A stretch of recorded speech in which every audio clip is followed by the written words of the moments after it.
breaking news for you. The news is about Oromo Liberation Army, OLA, the armed group operating in the Oromia region of Ethiopia for decades.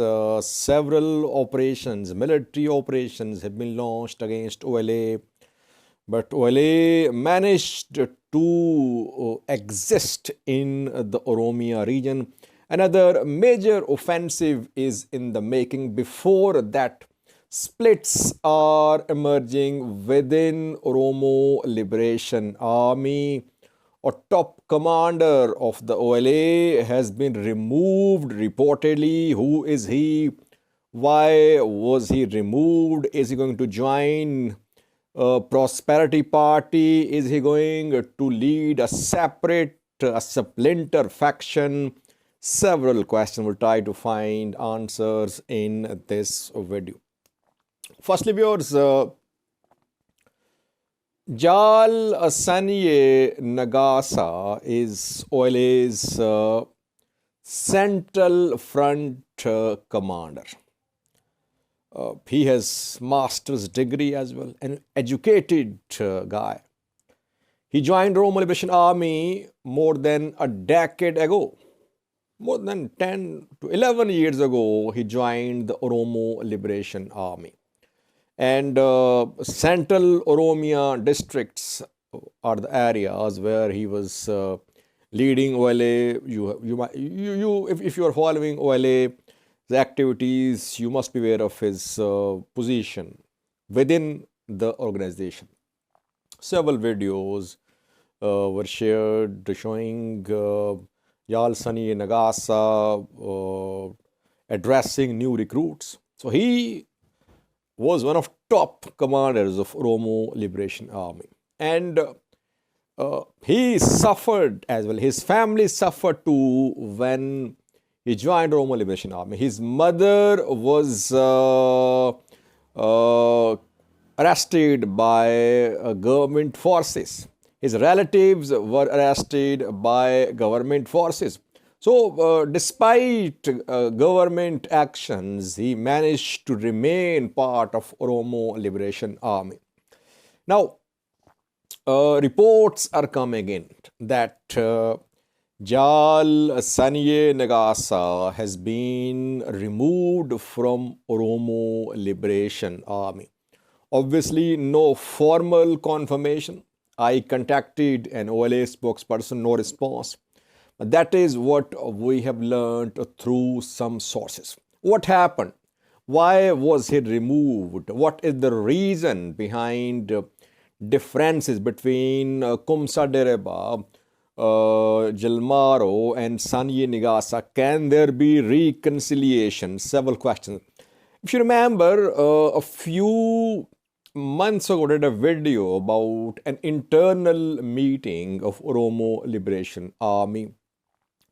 And I reported that in that meeting, Jalmaro had to face several tough questions, especially from Jaal Nagasa. That meeting was held somewhere in Western Oromia, but somehow the organization managed to remain intact back then. And now, this decision of removal of Jaal Nagasa has several reasons, reportedly. There emerged differences within OLA between some top commanders, among top commanders. Some top commanders were being accused by top leadership that they were in touch with Prosperity Party. And some commanders questioned Jalmaro's policies as well. That led to this fracture, this fissure in Oromo Liberation Army.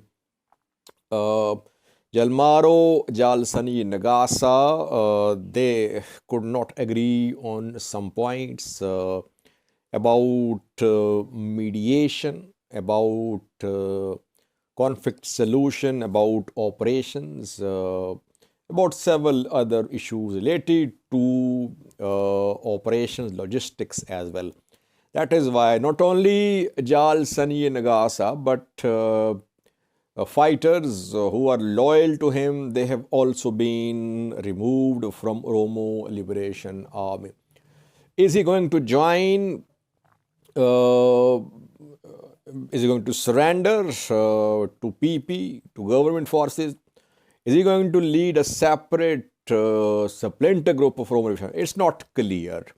But we have not received any confirmation that he's going to surrender, or so far he is working independently. Efforts are underway for reconciliation between Yalsani Nagasa and Kumsa Dereba Jalmaro, but so far no success regarding these reconciliation efforts. We know that federal and regional forces are planning a major offensive on Oromo Liberation Army in some parts of Oromia. This offensive is already underway. This split within OLA will definitely strike a blow to OLA's ability to resist government's offensive, military offensive on this organization. Despite several military operations in the past few years, OLA managed to remain intact. There were some groups operating like Fakka, the Abdisa group, which was operating in Valaga reportedly. OLA has been blaming this group for some activities in Valaga.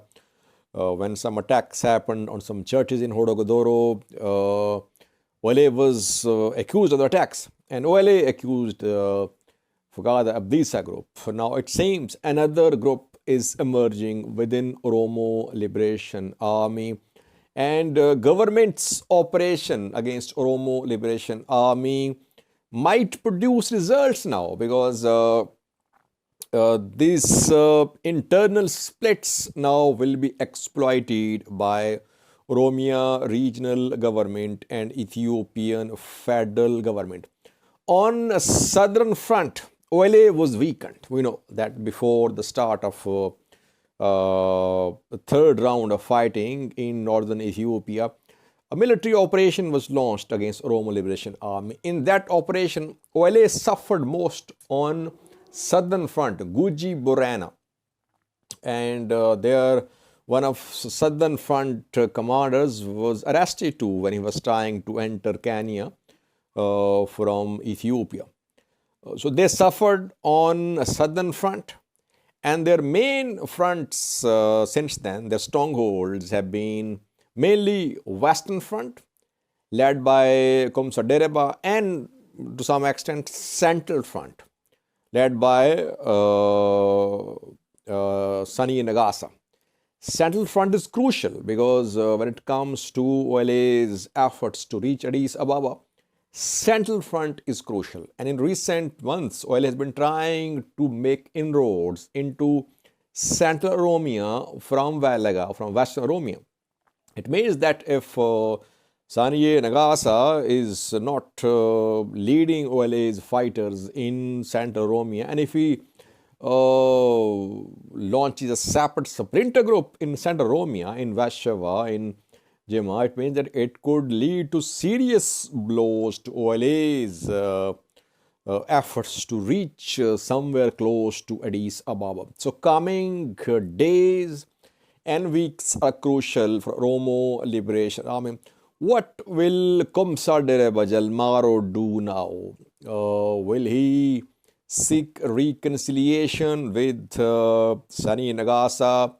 Will he respond positively to some mediation efforts which were being made by some Oromo Abagadas, but OLA a few days ago rejected those efforts of mediation by Oromo Abagadas, and OLA had said that there must be some third party, some neutral state to monitor these peace talks, and that commanders, mediators, negotiators should be allowed to leave the conflict area to hold talks in some third neutral country, some venue. So now, when OLA is faced with internal splits, will it respond positively to Oromo Obagada's mediation, or will it press ahead with its earlier stated position?